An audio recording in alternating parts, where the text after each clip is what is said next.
Om Namo Bhagavate Vasudevaya. Om Namo Bhagavate Vasudevaya.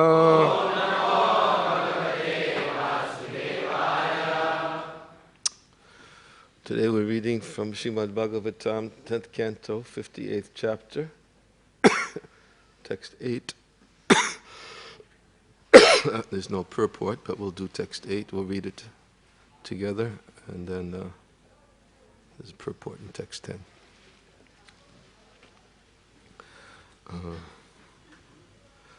Radhanath Maharaj has asked me to give class this morning, although I do believe that Maharaj will say something also after I speak. So, I'm here on his order, although he tried to do it in such a way that it wasn't an order to give me a choice, but I had no choice.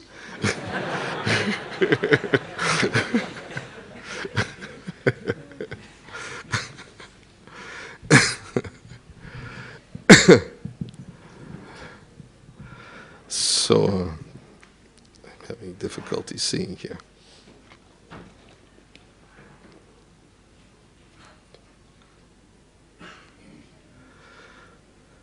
Tam aha prema vaiklavya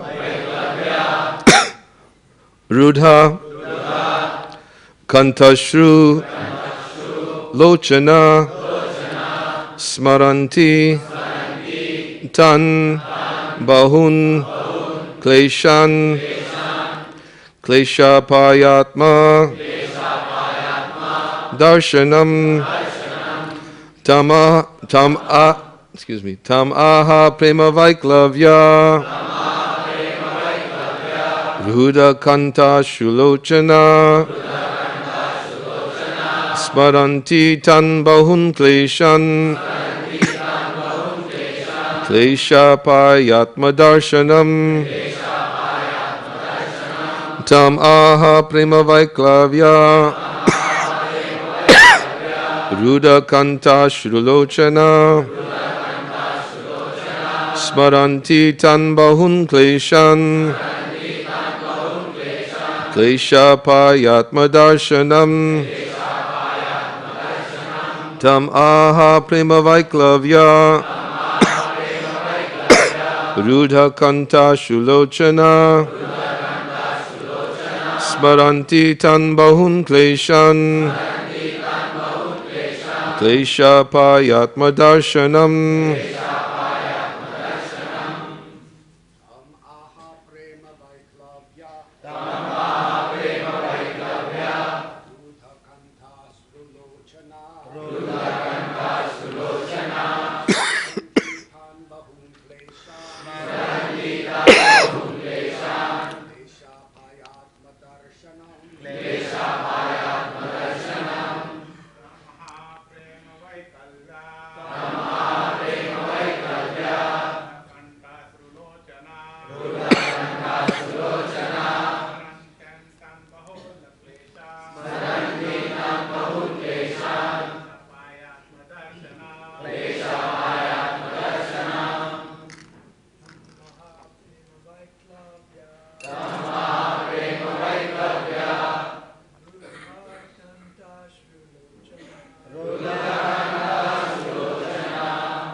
Ladies?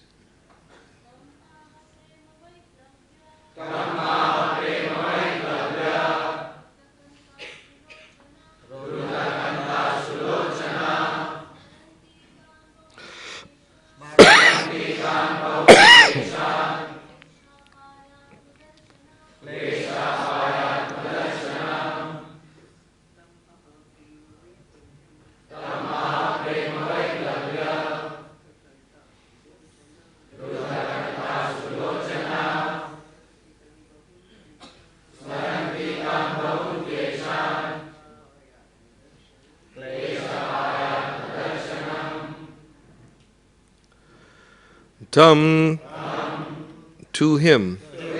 Aha, she said. Prema, of love. Vaiklavya, due to the distress. Rudha, choking. Kanta, whose throat. Ashru, filled with tears. Lochana, whose eyes. Smaranti, remembering. Tan, those. Bahun, many. Kleshan, pains. Klesha, of pain. Apaya, for the dispelling. Atma, himself. Darshanam, who shows. Translation. So overcome by love that her throat choked up and her eyes filled with tears, Queen Kunti remembered the many troubles she and her sons had endured. Thus she addressed Lord Krishna, who appears before his devotees, to drive away their distress. Again, so overcome by love. You can repeat. So overcome by love, that her throat choked up, and her eyes filled with tears. Queen Kunti remembered the many troubles she and her sons had endured. Thus she addressed Lord Krishna, who appears before his devotees to drive away their distress. No purport. Text 9. Tadaiva kushalam no bhut sanatas te krita vayam gyatinna smarata Krishna vrata me preshitas tvaya.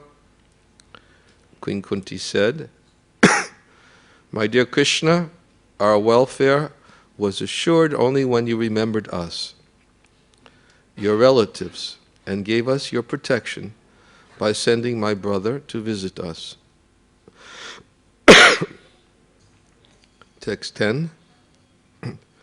Natesti svapara brantir vishvasya suhridatmana tatapi smaratam shashvat kleshan hamsi hridistita. Translation. For you, the wealth-wishing friend and supreme soul of the universe, there is never any illusion of us and them. Yet, even so, residing within the hearts of all, you eradicate the sufferings of those who remember you constantly. Purport. The intelligent Queen Kunti here points out that even though Lord Krishna is dealing with her affectionately as a relative, he is not compromising his position as the well-wishing soul of the universe. In other words, the Lord doesn't play favorites. As he says in the Bhagavad Gita 9:29, Samoham sarvabhuteshu, I am equal to everyone. So while the Lord reciprocates with all souls, it is natural that those who love him intensely receive his special attention, for they want him and nothing else.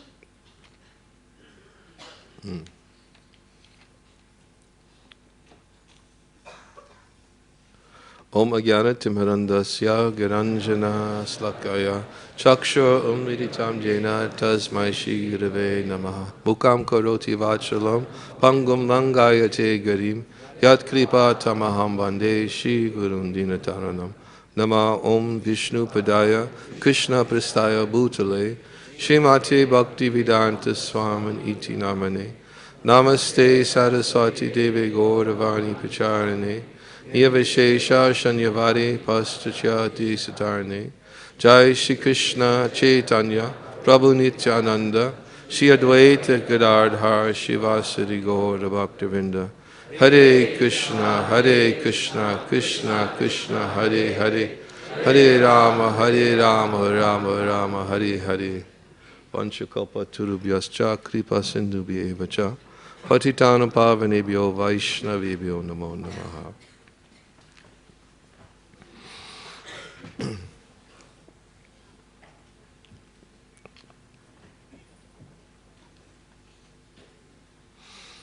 So, here in these few verses,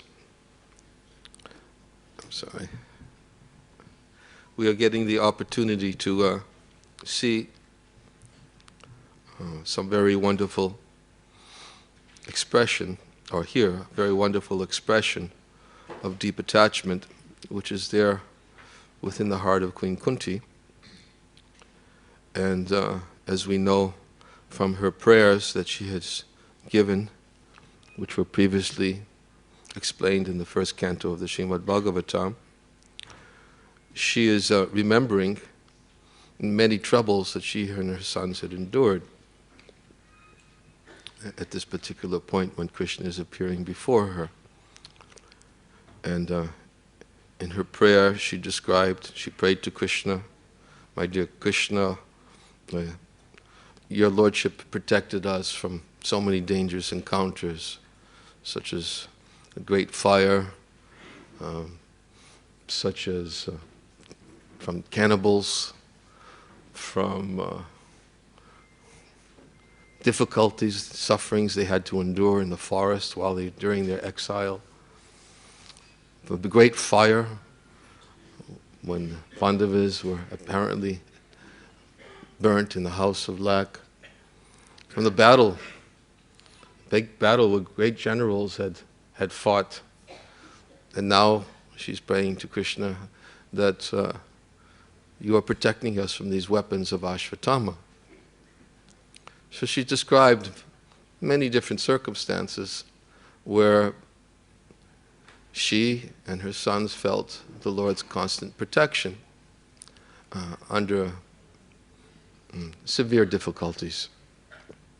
And of course, in the next verse, which is a well-known verse, as she says, "Vipatu shantu takshashvat tatra tatra jagadguru," she says, "Let those calamities happen again and again so that we can see you again.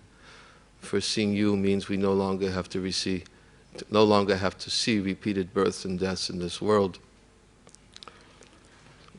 This, of course, is a very well-known and wonderful prayer that we sometimes quote, sometimes reflect on, and sometimes become bewildered as to how such a prayer can be made when comparing it to our own life. How we prepared to ask for such calamities as severe as those which were endured by Kunti and the Pandavas, and then are we prepared to take shelter under every circumstance as they always did, being confident of the Lord's constant protection. And of course, the protection as described here is that we remembered you. We remembered you, and we remembered and understood that you were thinking of us.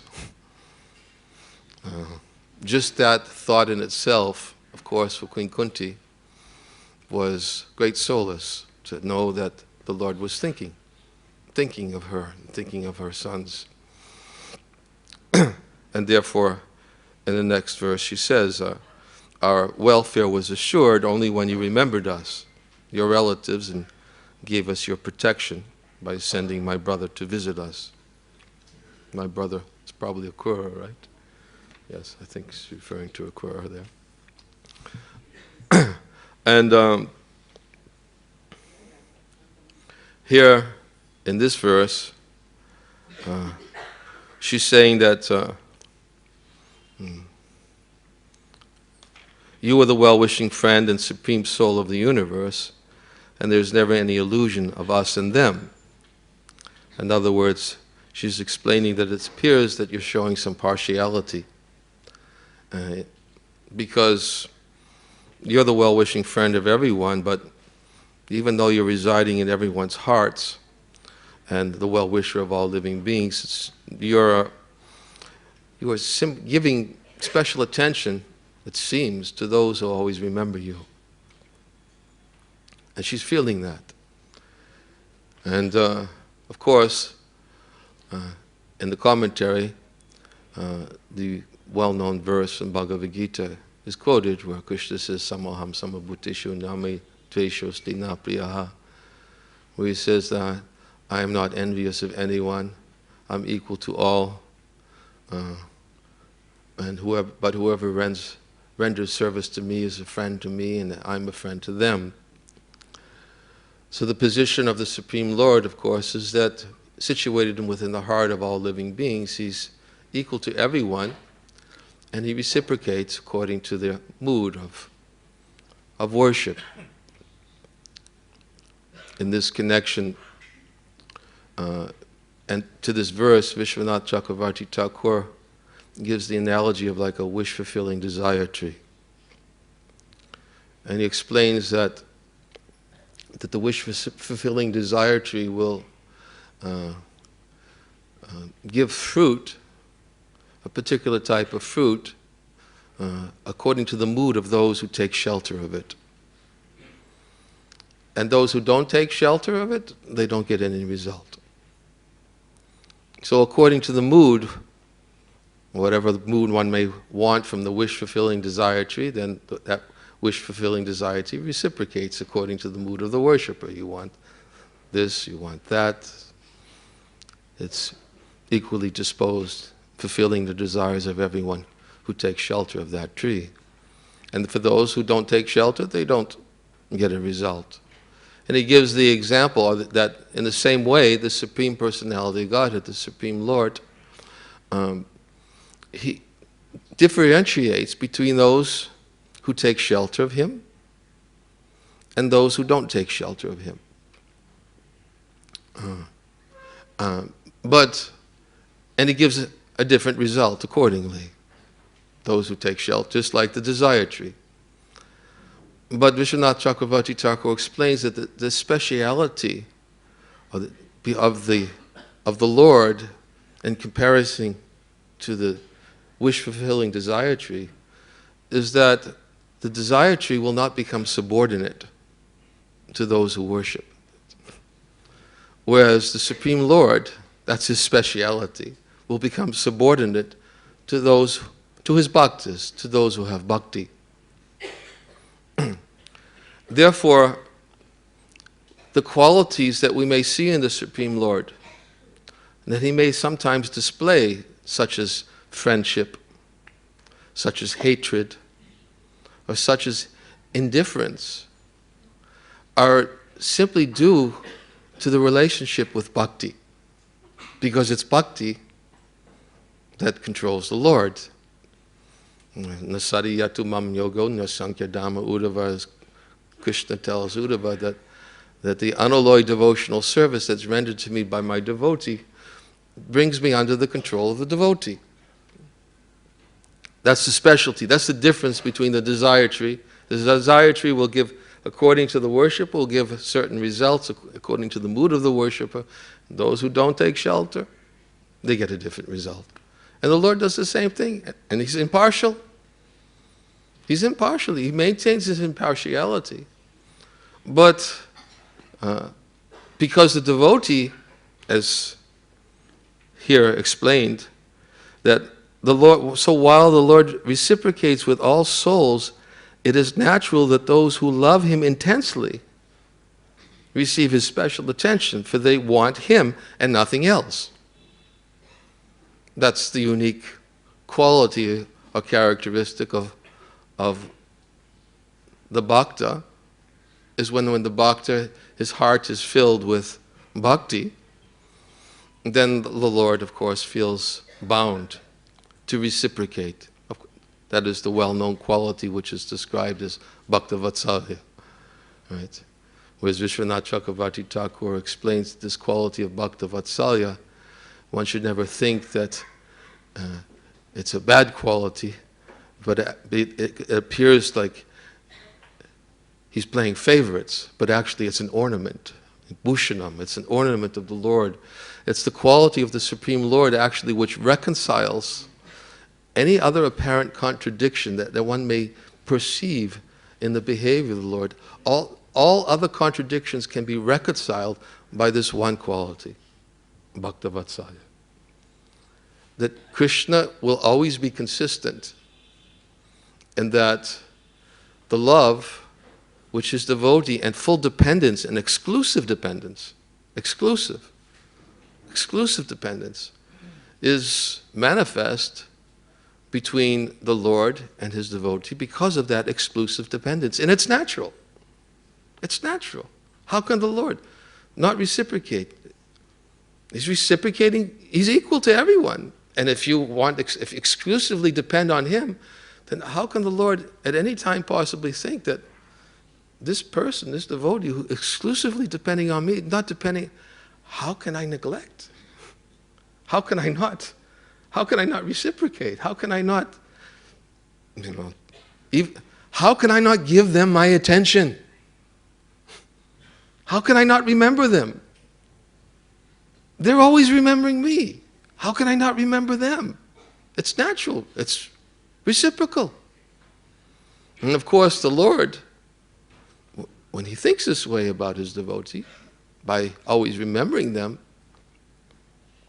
he displays this quality, this characteristic, which is so much relished and appreciated by his devotees, of how the Lord is so merciful, so kind, that he can never forget anyone who renders service to him. Never forget. Even a small amount of service. And he tells this to Durvasa Muni, to whom actually the Lord appeared to be very indifferent. Right? It appeared the Lord was very indifferent to Durvasa Muni. And how can you say he's equal to everyone, but how is it that he's indifferent to Durvasa Muni? Because Bhakti was there. Not with Durvasa Muni. Bhakti was there in Ambarish Maharaj. Because of Maharaj Ambarish's Bhakti, the Lord appeared to manifest indifference when Durvasa Muni came to him and said, the well-known verse where the Lord tells Durvasa Muni, he says, I'm completely under the control of my devotee. I'm never at any moment independent from my devotee. What to speak of my devotee, even those who are devotees of my devotees are very, very dear to me. And of course, what is Durvasa Muni asking? The Lord, he's asking the Lord, to look, I've gone to Brahma, I've gone to Shiva, I've been chased by this Sudarshan Chakra. They were incapable, they could not give me any shelter. And they told me that it was beyond their ability to do anything, but I know it's not beyond your ability to do something. You're the person who invoked this chakra, so now I've come before you and I'm taking shelter of you. That's what I'm taking shelter of you. Please protect me. And of course, the well-known conversation that is, Vishwanath Chakravarti Thakur explains that took place between Durvasa Muni at this time is that Durvasa Muni was saying, I've come to you for shelter, and please think about my situation, and and manifest your heart for somebody who's coming to you for shelter, and the Lord's indifferent. I'm sorry. I can't do anything to help you. What do you mean you can't do anything to help me? And the Lord describes the bhakti that is there in the heart of Maharaj Ambarish that was controlling him. He says actually that my devotee, just like the verse it says, that the devotee is always in my heart and I'm always in the heart of my devotee. The devotee doesn't think of anyone but me. and I don't think of anyone but him.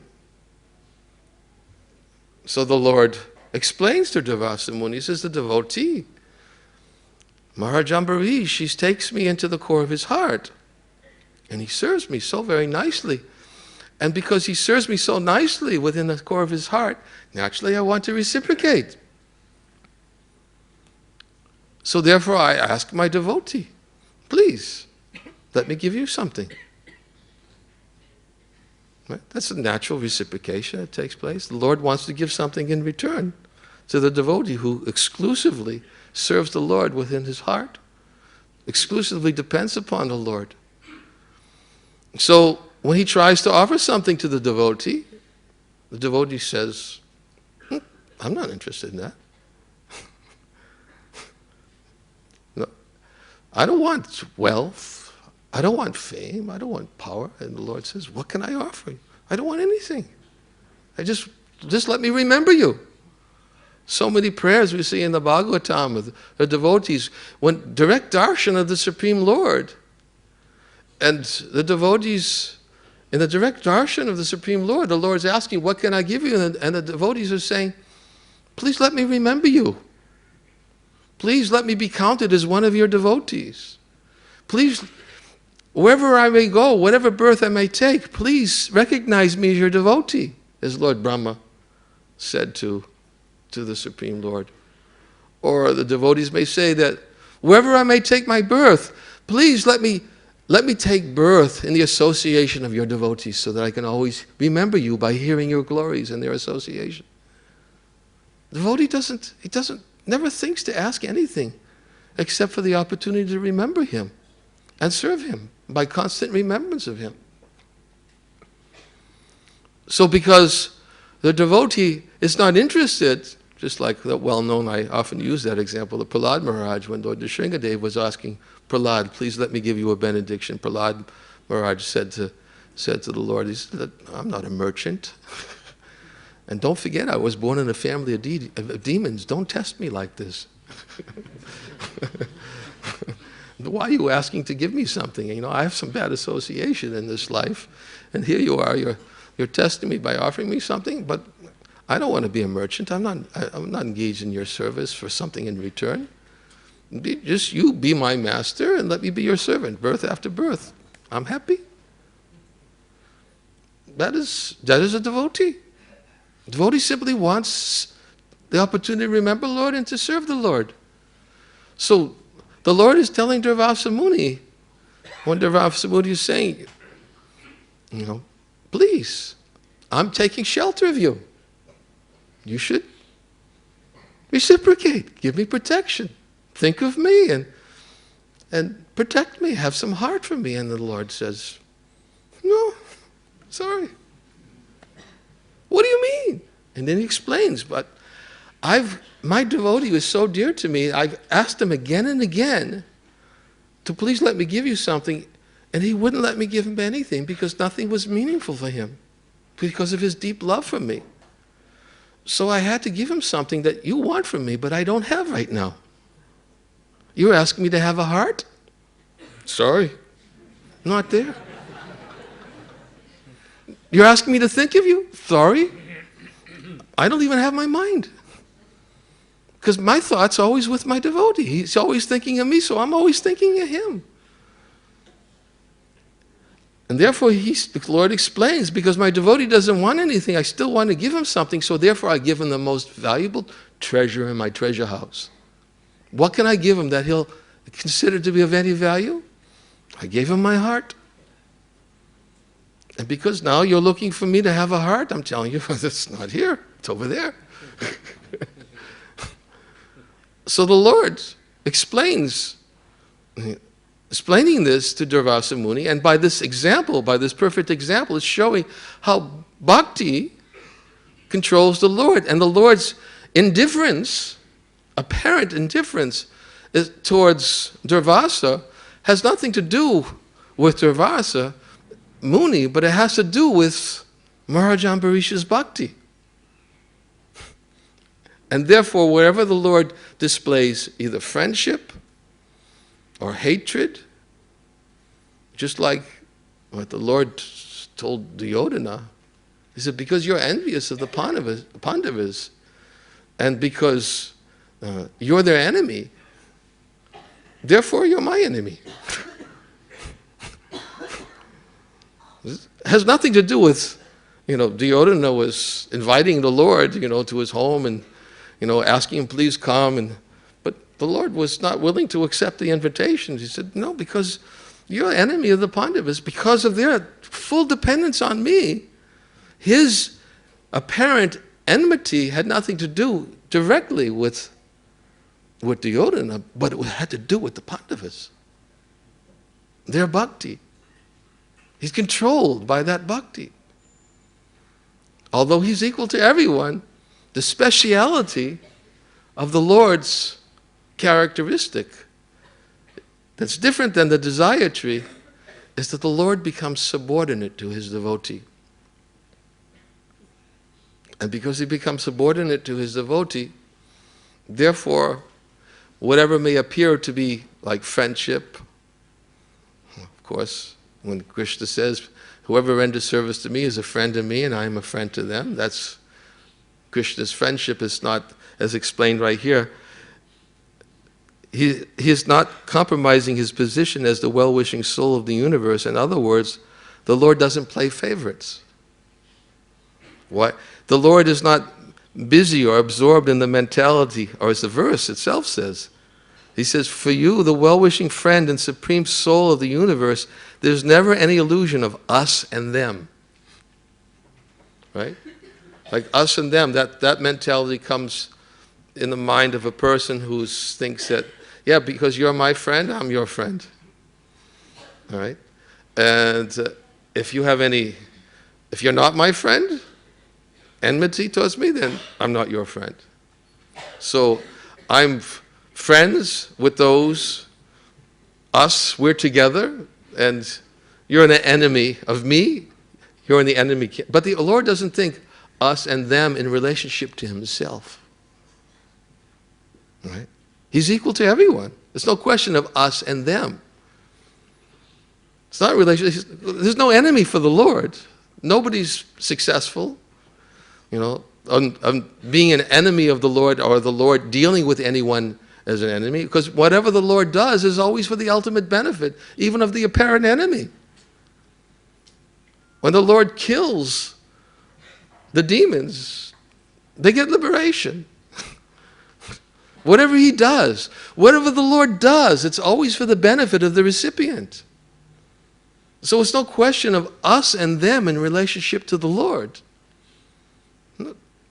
It's not like he's some politician that needs to stay in his position because I'm getting votes of my friends, and if you're not voting for me, you're my enemies. And he doesn't need votes to stay in his position as the Supreme Lord.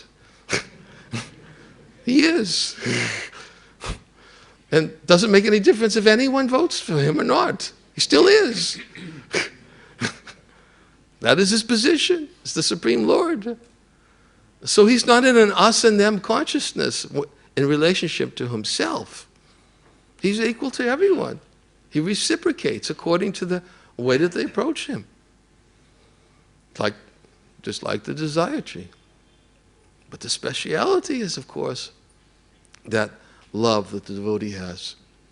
And the devotee, of course, feels so much attachment to the Lord.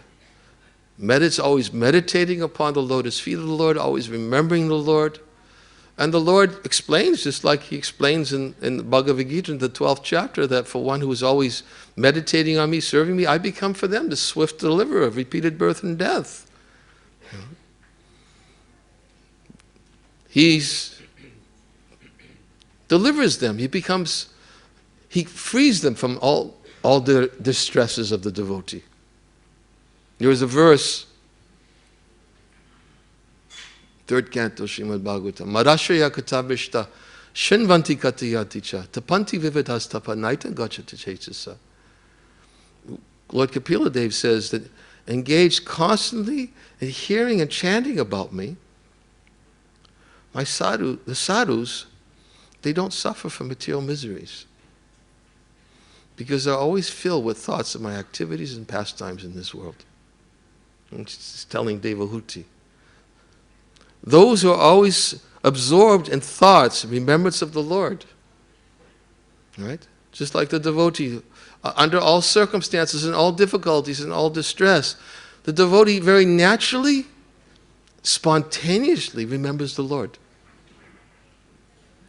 We were just reading a verse the other day in the Bhagavatam in Mayapur. We were giving class from one verse. But the verse was actually spoken by Lord Shiva about duality. It came right after the verse, Narayana paraksave nakutaschanya bibhati svaga pavaga narakesh tulyati darshana. There, where Lord Shiva was telling Parvati, because Parvati was bewildered. She couldn't understand, how is it? I just gave a curse to Chitraketu Maharaj to take birth in as a demon. And Chitraketu Maharaj understood fully what that curse meant. He was going to take birth as a demon. He came down as he was traveling in his plane. He came down before Lord Shiva and Parvati, and he was like completely equipoised, fully accepting. I'll accept whatever your will is, that I will accept it. And Parvati was completely bewildered. Said, what is this? How is it possible? I just cursed him to be a demon, and he doesn't fear. There's no fear. He's fully accepting. He's ready just to go on accepting that curse. And Lord Shiva explains that's the nature of a bhakta. That's a devotee. Narayana paraksave nakutashanya bhivati. He says that devotees don't fear any condition of life, whether in heaven, whether in hell, whether they're liberated. For them, it's all the same. Why? Because for their devotee, whether he's in heaven, hell, or liberated, he's only interested in one thing only. That's service. That's all. He's only interested in service. And of course, one of the most favorable ways to render service to the Lord is to constantly remember Him under all circumstances. And then, in the next verse, Lord Shiva began describing the nature of the dualities of the material world. And then in the verse that we spoke from, then Lord Shiva was explaining about how the devotee is transcendental to dualities. And that how in the material world, there's always, Prabhupada quoted in the commentary, Dvaite Badra Badragyan Sabu Manadama, E Bala E Manda E Sabha Brahma, who describes in the material world, to say this is good, this is bad, it's all mental speculation.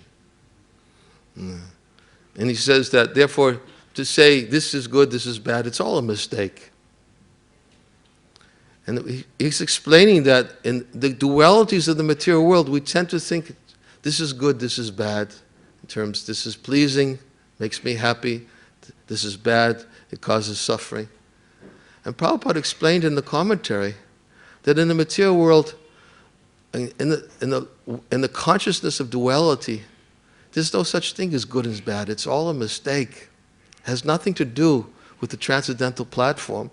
And for those who are in the transcendental consciousness, they see that even the miseries of the material world as happiness. And then Prabhupada quoted the verse, Kaivalyam narakayate, tridasa purakasha pushpayate, durdandhendriya kalasapa patali protkata dangstayate, vishvam purna sukayate, virimahendra hadis chatkitayate, yat karunya kataksha vaibhava vatam, tam gora evastuma. He quotes that verse and he specifically emphasizes that for anyone who has received the merciful glance, that glance of Lord Chaitanya, for anyone who receives that merciful glance of Lord Chaitanya, Kaivalyam narakayate, then to get liberation, or the concept of liberation, of Kaivalya, it's like hell. And then, the planets or the heavenly planets are like phantasmagoria. In fact, the whole verse was about dreams and how in the material world there is bad dreams and good dreams, and we think this is a bad dream and good dream, but actually, and we are happy and we're distressful in relationship to bad dreams and good dreams. And we gave that example from the 11th canto of the Bhagavatam that was given by the sage Kavi, one of the 9 Yogendras, in his conversation with Maharaj Nimi, when Maharaj Nimi was asking about the nature of devotional service and how to become freed from fear. And then the sage Kavi explained how fear arises due to being absorbed in material consciousness, in the bodily concept of life, and thinking of one's material body, and therefore, by forgetting Krishna, one forgets that he's an eternal servant of Krishna. And then in the next verse he says that although the duality of the material world doesn't ultimately exist, the conditioned soul considers it to be real under the influence of his conditioned intelligence. And he says this imaginary experience of a world that's not connected to Krishna, that's separate from Krishna, is compared to be like dreaming and desiring. When a conditioned soul dreams at night of something very wonderful or something very horrible, or when he daydreams of something he would like to have or something he would like to avoid, he creates a reality that has no existence beyond his imagination. And he's explaining exactly the nature of the dualities of the world, how even good and bad in this material world is all bad. And we become happy. And he uses this analogy. It's a wonderful analogy. I've given it before here, but it's such a perfect analogy about dreaming, because everyone can relate to dreaming, because most people, has anybody here ever dreamed before? Anybody, please raise your hand. Have anyone had a dream before? No? Nobody's had a dream before. Okay, then I can't use it now.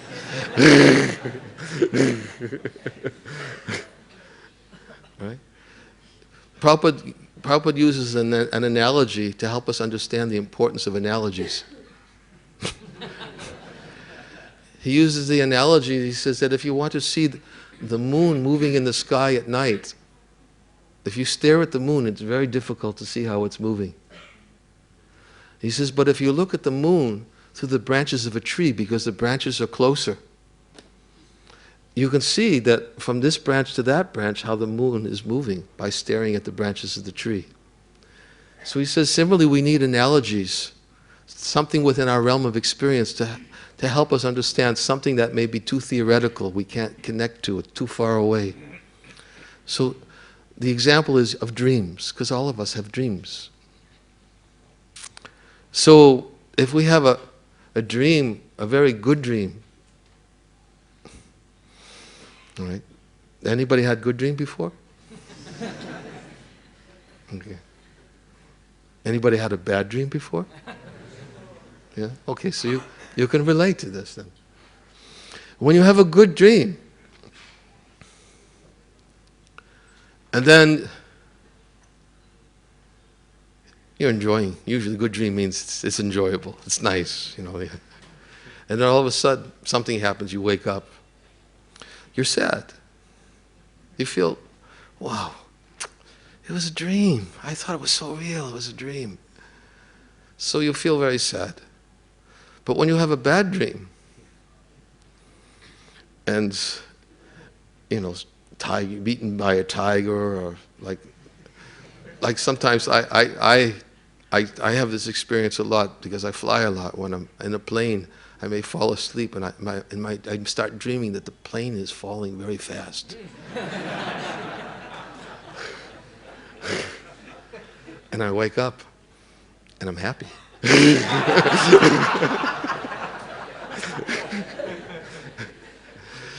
It was only a dream.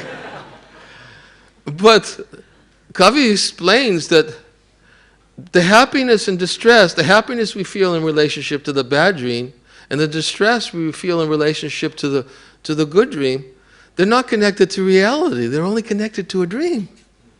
There's no connection to reality at all. And he says, That's the night dream. Then there's the daydream. And the daydream, Prabhupada explains in the commentary, is absolutely no different than the night dream. In the daydream, we dream of something we would like to have. And we dream about something we like to have, and then we feel happy. Right? Yes, I feel good. Yeah, I'd really like to have that. And then, of course, because it's not connected to reality, because we're trying to enjoy something separate from Krishna, that when we get the fulfillment of our so-called daydream, it doesn't quite fit the bill. That's not exactly what we usually, it didn't bring us all the happiness that we were expected, especially when we lose it, or we see the other problems that come with it. Many other problems we didn't anticipate. We just thought about that daydream, and then so many other problems that we didn't anticipate all of a sudden appeared. So then that's the daydream, and then things that we would like to have and things we would like to avoid. Like everybody tries to avoid death, try to avoid disease, and try to avoid suffering. And sometimes people even think that they're happy if they're not suffering. That's, how are you, Prabhu? Well, now that you mention it, things aren't that bad. I guess I must be happy. But there's much more to happiness than not suffering. But we think happiness and distress in relationship to the daydream, it's no different than the happiness and distress in relationship to the night dream. It's just no difference. So Prabhupada is explaining in the commentary of that verse that for a devotee, he says that Vishram Purna Sukhayate. He says for a devotee, for one who gets that merciful glance of Lord Chaitanya, then the whole universe becomes ecstatic. The devotee is happy, even in distress. After class, one devotee came up to me and said, Maharaj, now wait a minute. How can we be happy in distress? couldn't somehow. And then I tried to explain to him about Queen Kunti. I tried to explain to him about the verse, Tatenu kampam sushamikshamano bhujana ivatma kritam vipakam. That how a devotee, he tolerates all of the distresses of his life because it gives him the opportunity to remember the Lord. And he sees that what is the spontaneous nature of a devotee? What is the test of the devotee? The test of the devotee, that in the face of adversity, the devotee is not thinking how to counteract. And similarly, Ambarish Maharaj didn't think of how to counteract. He just very naturally remembered the Lord. It was natural for him. Prabhupada said in purport, Maharaj Ambarish did what was natural for him. He didn't say to the Lord, protect me. He just naturally remembered the Lord. And because he naturally remembered the Lord, because it was so natural for a devotee in the face of adversity to remember the Lord, he felt completely protected. And because he was completely remembering the Lord and fully dependent on the Lord said, well, I'm going to step in and protect him. Even though he's not asking for it. He's happy just to remember. So that's the difference between the devotee. The devotee finds his happiness even in the face of adversity because it's very natural to remember the Lord. And by remembering the Lord, Marashreya katamishta shinvanti katayanti cha. Engage constantly in remembering me. Always speaking about me. Always hearing about me. So those devotees, they don't suffer from material miseries because they're always filled with remembrance of me. And of course, in the next verse, the Lord Kapila Dev says, Ta'ete sarava sadvi sava sangha vivajita sangashte shvatate patya sangha dosha harahite. He says, oh my mother, oh virtuous lady, you seek out the association of these persons who are always remembering me and become attached to them and hear from them. And you become attached to hear from them, you'll remember me and it will counteract all the pernicious effects of your material attachments. Therefore, because of that nature, that nature of the devotee in the face of adversity to remember the Lord, he accepts that remembrance of the Lord, that's what makes him happy. And therefore the devotee, his greatest fear in any place, wherever he may be, is to forget the Lord. That is his fear. That is all. And therefore he always prays, let me remember you. Always keep me in the association of your devotees. Let me always be hearing your glories in the association of your devotees. When Haridas Thakur was asked for a benediction from the Lord, Haridas Thakur said, that I'm going to ask for something, but forgive me for being so arrogant for asking for something very high. He said, please, just let me, birth after birth, have the remnants of foodstuffs from your devotees. And that's all I ask for. Just keep me somehow in the association of your devotees. This is how a devotee finds his shelter. By always staying in the association of devotees and always getting the best opportunity. The best opportunity. Narada Muni says to King Prachinabarhishart, he says, in a place where my pure devotees congregate, always discussing the pastimes of the Lord, if one gets the chance to hear the river of nectar which flows like the waves of the river, if one gets caught up in that flow of nectar coming from the devotees, then one will forget about all the necessities of life, such as hunger and thirst. And one will become free from all kinds of illusion, lamentation, and fear. To get caught up in that, it's like getting caught in a tsunami. You're caught in a tsunami. You can't do anything. You're caught. And when you get caught up in the waves of the devotees who are always discussing the glories of the Lord, it's an opportunity to remember the Lord. And by that remembrance, then one not only feels sheltered by the remembrance of the Lord, but then one actually, as Queen Kunti is here praying, that the Lord is so kindly remembering me. He's given me the opportunity. He's remembering me because I've developed the urge to hear his messages. That's what he says. Shrinvata svakata Krishna punya shravana kirtana hridantyasto yabadani vidunoti suhit satam. The Lord is sitting within the heart of every living being. He remembers that devotee who develops the urge to hear his messages which are themselves virtuous when properly heard and chanted. And what does he do? Not only does he remember his devotee, but he acts within the heart to remove all the obstacles, all the impediments within the heart of that devotee, to make that devotee's heart completely pure and clean. Removes all obstacles. The devotee feels the Lord is so kind, he remembers me just by developing the urge to hear about him constantly. He's acting within the heart. And this is what Queen Kunti is. She's praying in this way also. She says, our welfare is assured only when you remembered us, your relatives, and gave us your protection. So, these three verses here help us to understand the unique characteristic or quality of the power of the Lord's pure devotees. And although we may think, well, sometimes we have a tendency to think, that's the Lord's pure devotee, but what's that got to do with me? We think, oh yeah, there's always those pure devotees in the Bhagavatam, we hear about them, but actually, what does it have to do with us? It's very relevant. It's a lot to do with us.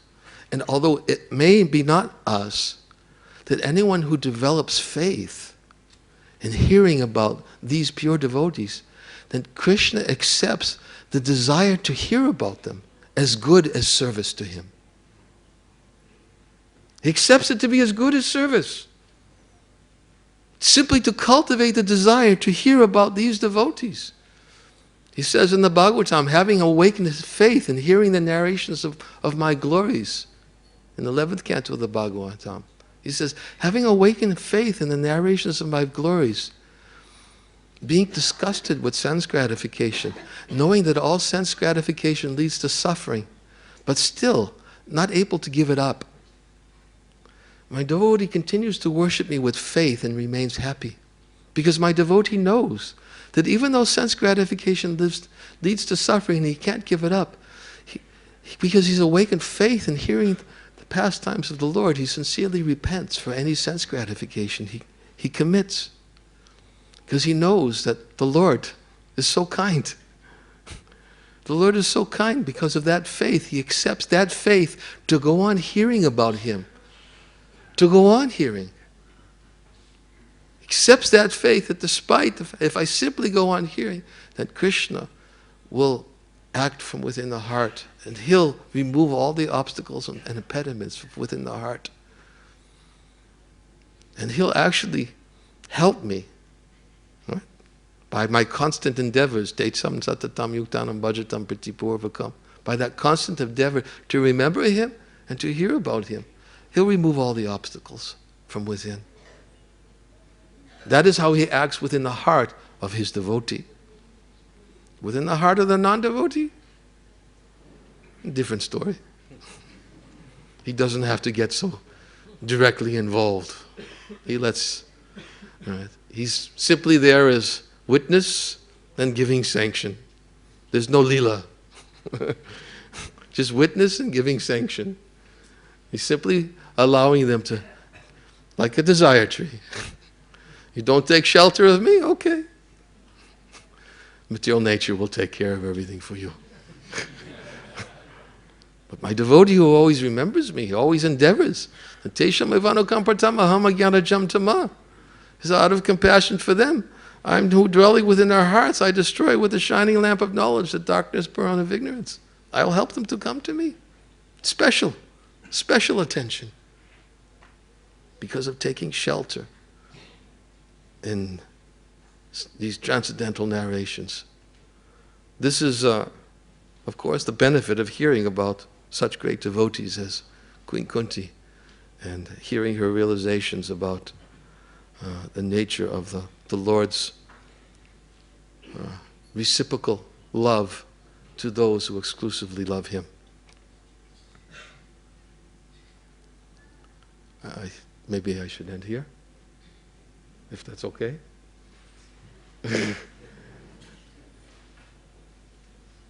You were going to speak.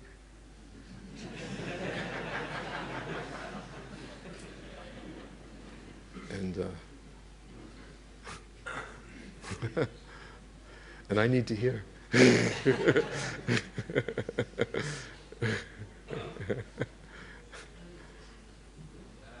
And I don't need to hear anything about me.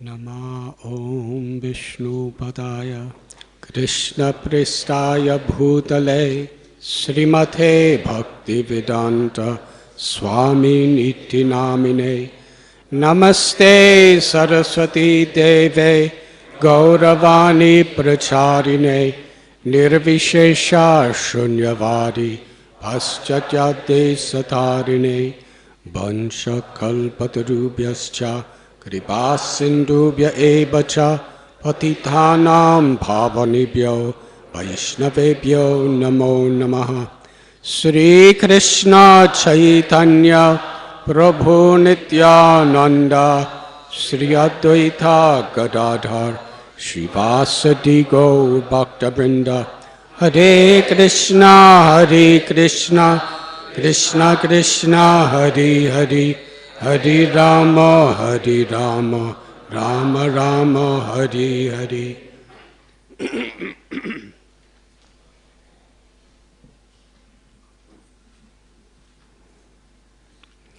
Let us express our deep gratitude to His Holiness Niranjan Swami Maharaj for this eloquent, insightful, purely devotional tsunami of Hari Katha.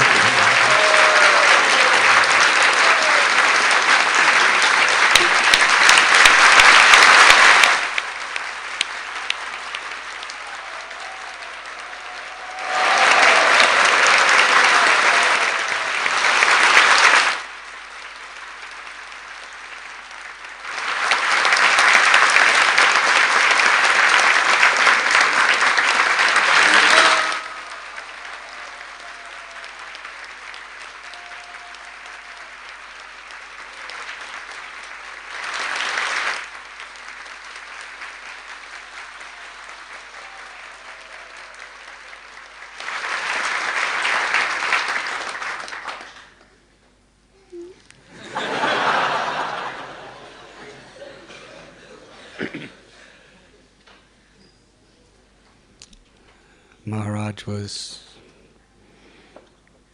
speaking of Queen Kunti's prayers.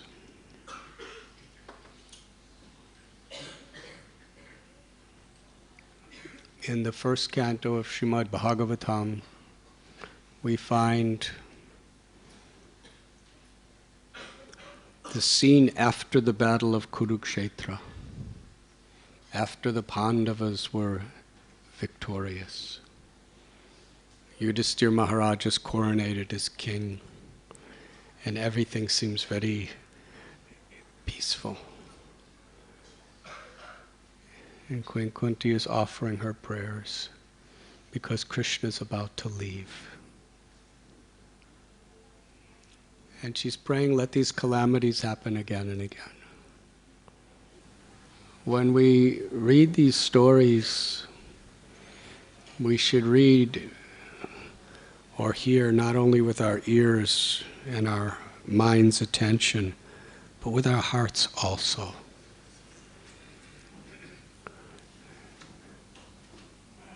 Sometimes we think we're in difficult situations, but really, what was Kunti's calamities that she was talking about?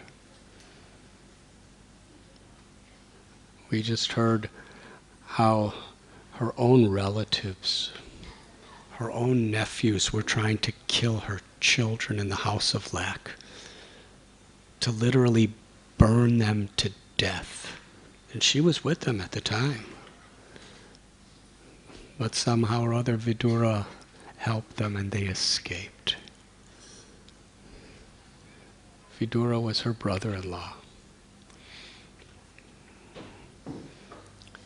And then, in that sense,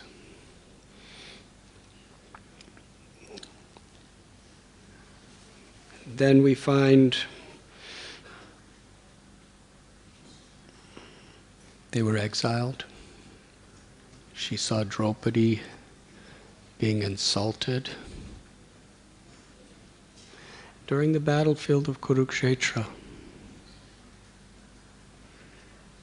her eldest son, Karna, who she loved as much as her other children. She saw her eldest son and Arjuna, another son, worst enemies who wanted to destroy each other. And then she saw one of her children kill her other child. Arjuna killed Karna. Now those of you who are mothers, what kind of distress would that have in your heart? Abhimanyu was her grandchild. She saw him slaughtered by unfair means. And she witnessed the pain of Subhadra and Arjuna, their mother and father. She saw 5 of her other grandchildren, a child from each of her sons to Draupadi. They were slaughtered while they were sleeping by Aswatthama. Killed.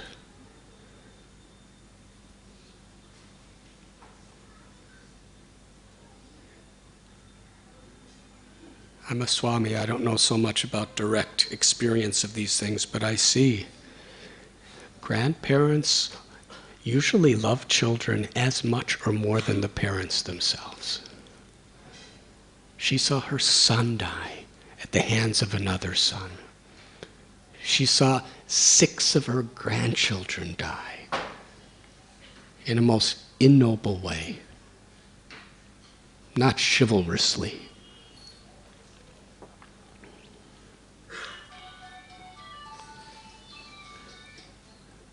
These are serious calamities. They weren't just things that happened to her.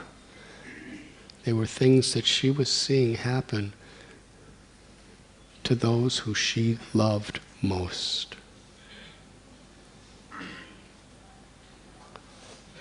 And yet, she's praying to Krishna, let those calamities happen again and again.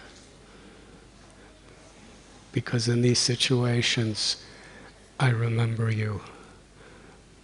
I have nowhere else to turn except you. I have no other shelter. And in seeing you, I don't have to, in remembering you, and I see you, and in seeing you, I don't have to experience birth or death anymore.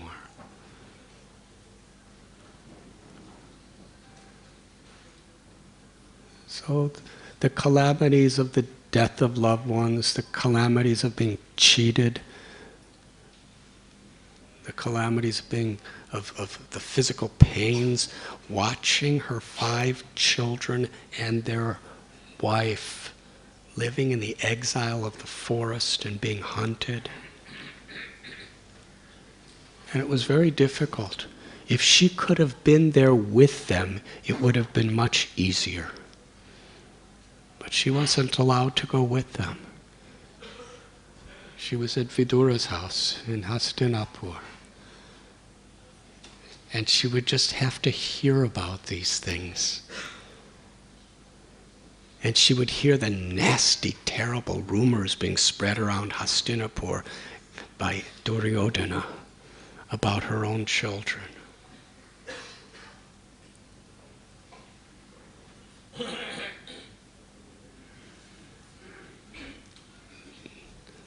This is the exalted status of Kunti. Now, if she was just some sort of hard-hearted, detached yogini, it wouldn't have been the same type of prayer. But devotees have soft hearts. She was a mother. She was a grandmother. She was a wife and her husband died. Practically everything possible we could think that could happen to a person happened to her. And it's not that she didn't suffer, but in that suffering, she was experiencing the eternal joy of remembering Krishna. And the more desperate the suffering, the more desperately she took shelter of Krishna. And that's the meaning of this prayer. And Srila Prabhupada said, whether we pray for calamities or not, they will come. We don't have to pray like Kunti for calamities. Because they're going to come anyway. Everyone's going to die anyway. And the setbacks of this world and the reversals and the unfairness of envious people, it's always going to come upon us. The real prayer is under all circumstances to always remember you, Krishna. And her own daughter-in-law, Draupadi, what is the most famous, inspiring story of Draupadi? How many times do we hear in lectures about how happy she was when she got to marry Arjuna? Or how happy she was when Bhima would prepare a nice feast for her. But when she was being stripped naked by Dushasana, and there was no one who was protecting her, she felt utterly betrayed by everyone she trusted in this world. And in that state, she understood only Krishna is my real friend who can save me. And she helplessly lifted her arms and cried out, Hey Krishna, Hey Govinda. In the intensity of her surrender, Sharanagati, Krishna appeared before her. That's the glory of her life, that instant. That inspires people 5 millenniums later more than any other. And Kunti was watching all these things happening.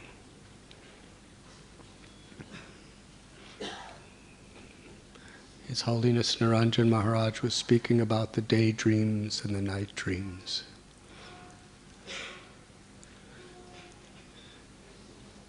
Srila Prabhupada would write to us, all of his devotees. He would say, I hope this meets you in good health. So what's this health? Of course, spiritual health, but he was also talking about emotional health and physical health too. If it's all a dream, who cares? If the body's just a dream and the miseries we're going through are just a dream, then who cares? Just why even try to liberate people? Because whatever suffering you're going through is just a dream anyway. The soul is eternal. The soul is full of bliss.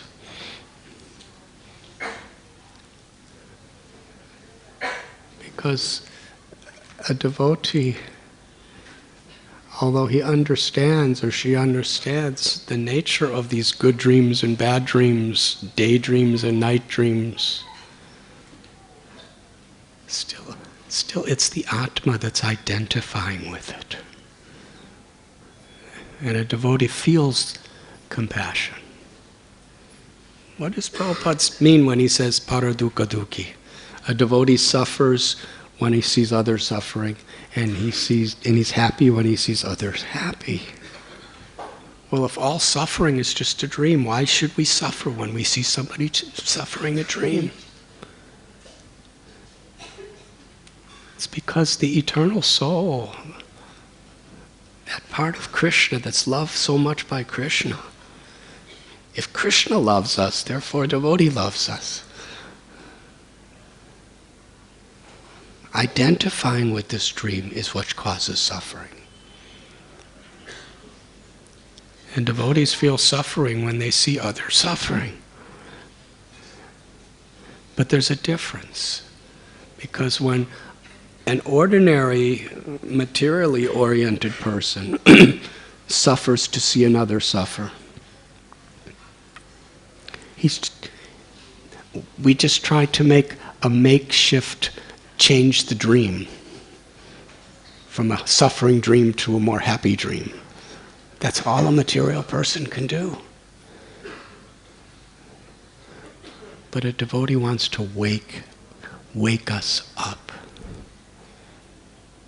In Sri Chaitanya Charitamrita, Sri Chaitanya Mahaprabhu was speaking to Haridas Thakur, and he was really suffering. He said, my heart is feeling such pain to see all the people suffering in this world in forgetfulness of Krishna.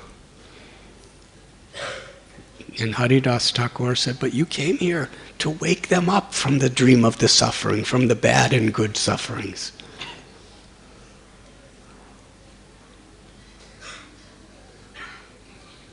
Because you have come to this world and you have personally chanted the holy names. Jeev Jago Gora Chandra Pole, Kota Nidra Jayo Maya Pisa Chira Kole.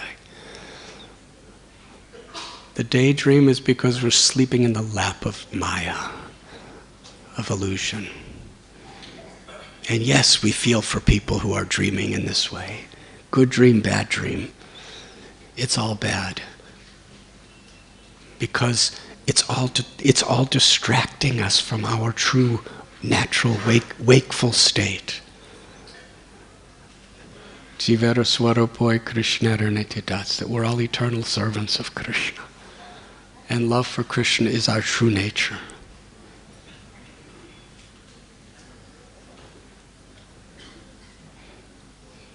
But to actually understand this, Mahajano Yena Gatasa Panta, we must follow in the footsteps of great souls.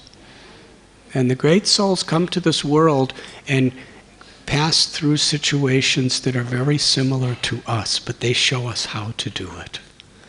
And that is Kunti. She didn't select the sufferings. She didn't, place an order on the internet to let my 5 grandchildren die, and let Abhimanyu die, and let my eldest son be killed by my younger son. These were things that she was trying to avoid like anything, because she's a mother and a grandmother.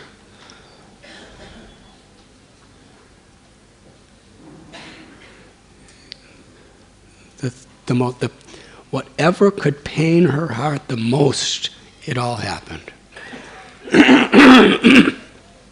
But she never felt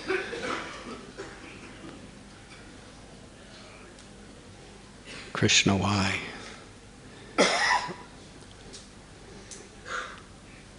She understood that Krishna is my only shelter.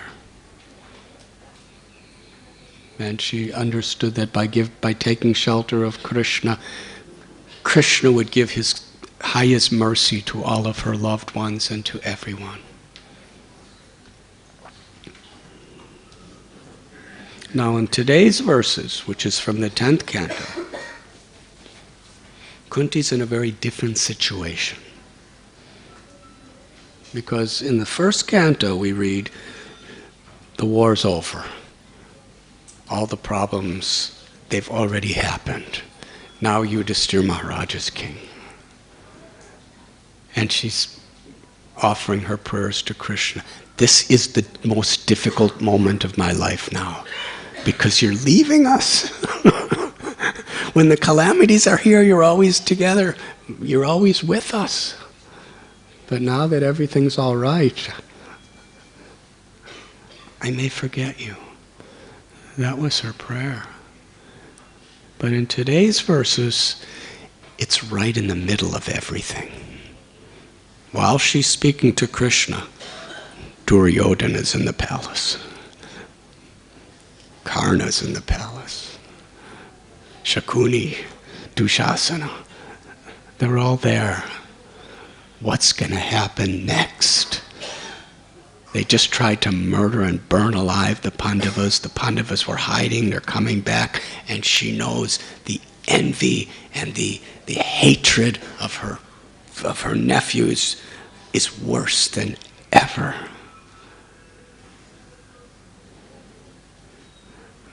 But Kunti, in her gracious, divine, motherly nature, has simply given her heart to Krishna.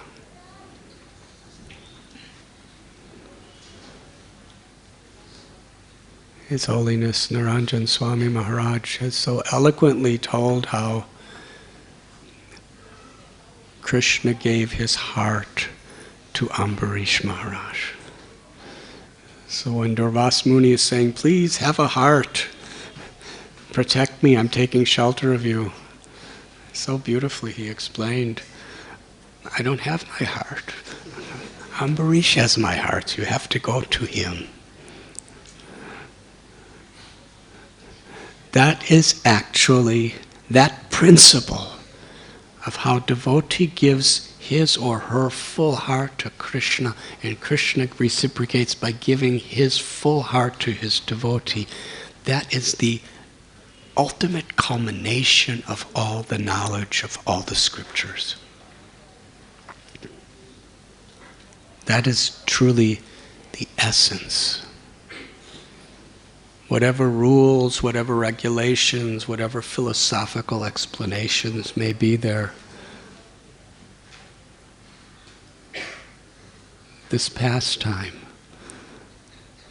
of the Lord being subordinate to the devotee's love and the devotee being subordinate to the Lord's love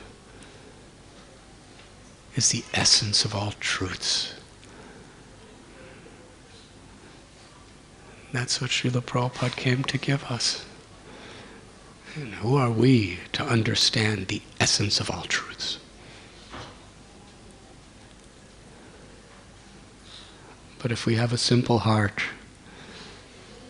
with faith to receive it, and as Maharaj said, if we actually take great happiness in hearing about the great devotees of the Lord, what is their love for the Lord, and what is the Lord's love for the devotees? Just by developing that taste to appreciate another Vaishnava's love, that is actually how the doors to our hearts open to receive that love ourselves. It's most important. Duryodhana, he was living with the Pandavas. They loved Krishna, but he didn't appreciate their love. He was envious of the blessings they were receiving. Srila Prabhupada explains that if we are just not envious, if we just have a simple heart, and we can appreciate the devotion of others, and appreciate the blessings that Krishna is giving others, and appreciate how Krishna is conquered by the love of a devotee and how a devotee is conquered by the love of Krishna. And that mainly comes through hearing.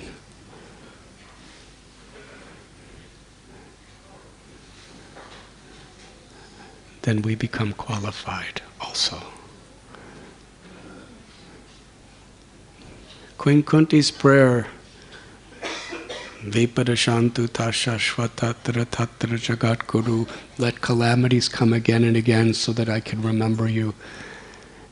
You'll never come to be able to understand that prayer just through philosophy. It's too much beyond philosophy. It can only happen, we can understand that prayer when we receive Krishna's grace.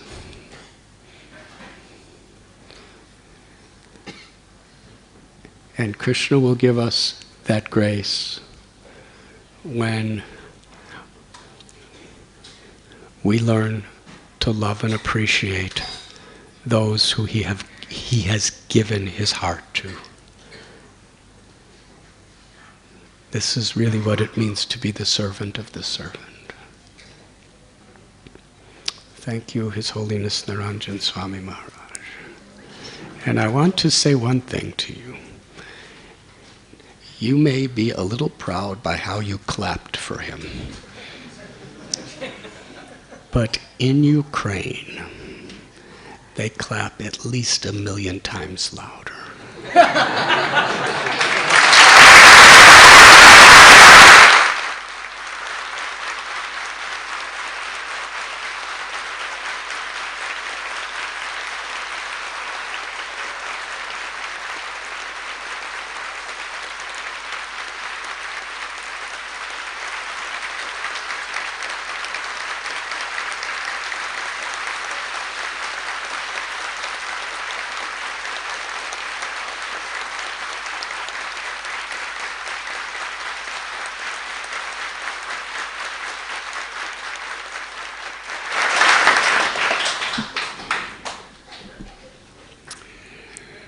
Niranjan Swami Maharaj ki jai. Srila Prabhupada ki jai.